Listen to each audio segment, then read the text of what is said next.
Welcome to EncycloVox. My name is Joseph, and today we will be reading about the tomb of Antony and Cleopatra. So sit back, relax, and let the reading begin. The tomb of Antony and Cleopatra is the undiscovered burial crypt of Mark Antony and Cleopatra VII from 30 BC, assumed to be located in Alexandria, Egypt. According to historians Suetonius and Plutarch, the Roman leader Octavian permitted their burial together after he had defeated them. Their surviving children were taken to Rome to be raised as Roman citizens. The Egyptian Ministry of Tourism and Antiquities believes that it is in or near a temple of Taposiris Magna, southwest of Alexandria. Throughout history, many references to the tomb of Antony and Cleopatra have been made. Plutarch places the tomb near a temple of Isis. Plutarch and Cassius Dio described Cleopatra VII moving between her palace and the tomb in her last days. Strabo and John, bishop of Nicaea, place her palace on the island of Antyrhodos. Plutarch and Suetonius say that Augustus completed the unfinished tomb and buried Cleopatra VII and Mark Antony together in regal fashion. Cassius Dio mentions about the mausoleum that the upper part of it next to the roof was not yet fully completed at the time of Cleopatra's death, and that Cleopatra and Antony were both embalmed in the same fashion and buried in the same tomb. Archaeologist Frank Gaudio has spent 25 years performing a geophysical survey of the Bay of Alexandria, revealing many Ptolemaic structures which reside under at least 16 feet of water, some under another 16 feet or more of sediment. He has identified the submerged island of Antyrhodos along with remains of a palace that contains artifacts from the reign of Cleopatra VII and an Isis temple. Currently, only this temple of Isis has been located in Alexandria. Gaudio assumes Cleopatra VII's mausoleum to be located in the submerged Antyrhodos island between the palace and the Isis temple. Many searches for the tomb of Antony and Cleopatra have taken place.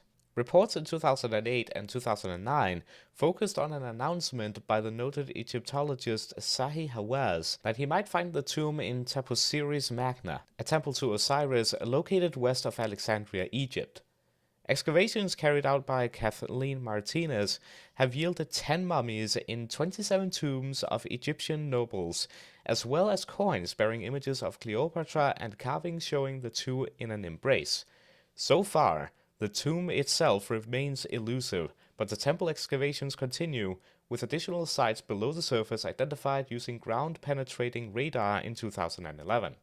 In January 2019, controversy arose over the possibility that the discovery of the tombs was imminent, attributed to remarks by Zahi Hawass at a conference at the University of Palermo. The Egyptologist denied the news in an article in the newspaper Al Ahram, affirming that the thesis that the tombs were in Taposiris Magna was not his but that of Kathleen Martinez, and that he did not believe Martinez's hypothesis because the Egyptians never buried inside a temple. Given that, the temples were for worshipping and this was for Isis, it is therefore unlikely that Cleopatra was buried there. In early November 2022, the team of archaeologists led by Martinez identified a 1,300-meter long tunnel in the area of the Temple of Taposiris Magna, west of Alexandria, that could lead to Cleopatra's tomb. The search seeks to find Antony's mummy as well, despite Plutarch's statement that Antony was cremated. Quote, "After Cleopatra had heard this, in the first place, she begged Octavian that she might be permitted to pour libations for Antony, and when the request was granted, she had herself carried to the tomb and embracing the urn which held his ashes." It is likely that the tomb contains nothing besides human remains. When Octavian approached Alexandria, Cleopatra VII retreated to her tomb. Quote, "She had a tomb and monument built surpassingly lofty and beautiful, which she had erected near the temple of Isis, collected there the most valuable of the royal treasures, gold, silver, emeralds, pearls, ebony, ivory, and cinnamon, and besides all this, she put there great quantities of torchwood and tow, so that Caesar, Octavian, was anxious about the reason, and fearing lest the woman might become desperate and burn up and destroy this wealth." This is written in the Life of Antony, written by Plutarch. Octavian had no intention of leaving it there. Quote, Now Caesar was anxious not only to get possession of her treasures, but also to seize her alive and to carry her back for his triumph. By Cassius Dio, Roman History. Romans eventually gained access to the tomb, Plutarch and Cassius Dio, and Octavian obtained the treasure. Quote, "So much for these events. In the palace, quantities of treasure were found, for Cleopatra had taken practically all the offerings from even the holiest shrines, and so helped the Romans swell their spoils without incurring any defilement on their own part. Large sums were also obtained from every man against whom any charge of misdemeanor were brought. And apart from these, all the rest, even though no particular complaint could be lodged against them, had 2/3 of their property demanded of them.